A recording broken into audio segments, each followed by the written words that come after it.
So what if the secret to being a truly powerful, authentic speaker wasn't in some new age workshop, but was actually hiding in a book from 1910? I stumbled across this old guide and it completely blew my mind. It's all about rediscovering this lost art of speaking with genuine feeling. I mean, have you ever had that feeling? You're giving a presentation, you know your stuff, but you can almost hear your own voice on autopilot. The author of this book had this incredible phrase for it: soulless precision. It's this deep fear we all have of sounding like a robot. And it turns out people were wrestling with this exact same problem over 100 years ago. And this guy, Arthur Edward Phillips, he totally nailed the problem back in 1910.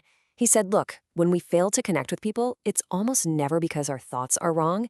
It's because we failed to express any real feeling. And we're not talking about being overly dramatic here. We're talking about finding that genuine sincerity or passion or authority. It's the thing that makes people not just hear your words, but actually feel them.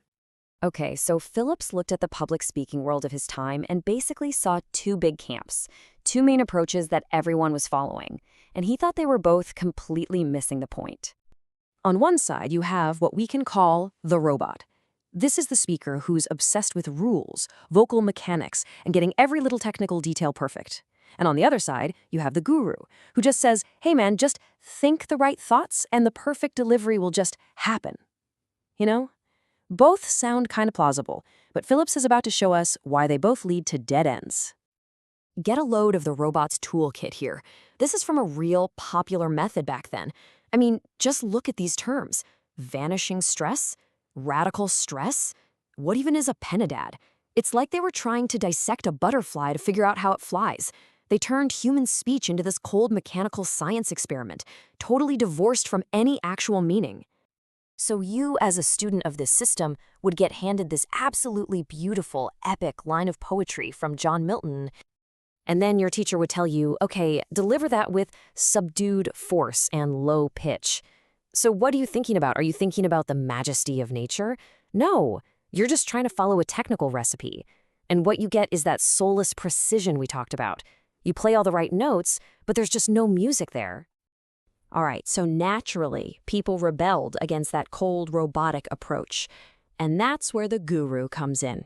And the guru's advice, well, it sounds so much more enlightened, doesn't it? Just meditate, feel what the author felt, and then, just let it flow. Simple. But here's the massive catch. The guru tells you, go on, feel the divine quest of Sir Galahad. But what if you're just not, as Phillips hilariously puts it, a naturally sensitive and responsive organism? How are you supposed to just conjure that up on a Tuesday afternoon before a meeting? The guru tells you what to do, but gives you zero practical advice on how to actually get there. And this is Phillips's big insight.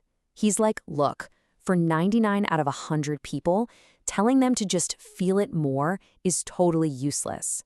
The guru has the right destination in mind, that genuine feeling, but offers absolutely no map for the average person to find their way. So if the robot is all mechanics with no soul, and the guru is all soul with no mechanics, where does that leave us? Well, this is where Phillips proposes his brilliant third way, a practical system designed to bridge that exact gap. He called it the tone system. The core idea here is so simple, but so powerful. Phillips said every single human feeling has a distinct universal sound. He called it a tone. Just think about it for a second. You already know what sincerity sounds like. You know the sound of surprise, of authority, of confusion. These tones, he said, are the literal sound waves of our inner feelings. And here's the genius of his teaching method. He said, don't start with some big, scary Shakespearean monologue. You start with what you already know how to do. You move from the known to the unknown. You already know how to sound amazed or annoyed in your daily life. His system just teaches you that the grand feelings in plays and poems are just your own everyday feelings, but bigger. Okay, so that's the theory. But how does this actually work? Let's take a look at how you'd really put this tone system into practice. This right here is a perfect example of his tone drills, and it just makes so much sense. On the left, you've got this super simple, everyday line about a sports team losing. What? Our club beaten? You know exactly what that feels like, what that sounds like. And on the right, you have King Lear expressing this earth-shattering shock. But guess what? The core feeling, the actual tone of amazement, is exactly the same. You practice the simple one to find the emotional key that unlocks the big one. So this is what a student's homework would look like. They'd do what's called a tonal analysis. See, instead of marking up the text with all those robotic rules about pitch and force, they'd go through and identify the specific feeling, the required tone for every single line. So, when you're analyzing a poem like William Tell, it's all about emotion. The line "place there the boy" isn't an instruction to lower your pitch, it's a prompt to find the tone of command inside yourself. When you say the word slave, you have to summon a genuine tone of contempt. Your job as the speaker is to find that real feeling in your own life experience first, and then let that authenticity fuel your voice. Okay, this is a really cool piece of history, I get it. But why should any of us care about this today? Well, because that fundamental problem, the gap between what we say and how we feel, is arguably more relevant now than it's ever been. First of all, this system is the perfect antidote to that whole fake it till you make it culture. This isn't about pretending to be confident. And on the flip side, it's not about memorizing a bunch of rigid rules for how to sound professional in a Zoom meeting. The secret is all in the order of operations. You don't start by worrying about how you sound. You start with the feeling. You do the internal work to actually find that genuine state of sincerity or excitement or concern, and then you open your mouth and let that feeling shape the sound naturally and authentically. And this is the end goal. It's not about just raw, uncontrolled emotion.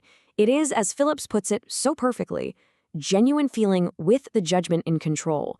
It's that beautiful, powerful balance. You're truly feeling it, but you are also the one consciously steering the ship. That right there is the mark of every single great speaker you've ever heard.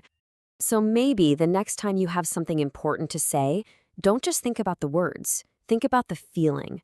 Before that big presentation or that pitch or even just a difficult conversation you need to have, ask yourself this one simple question. What is the genuine feeling I need to find right now to make this work?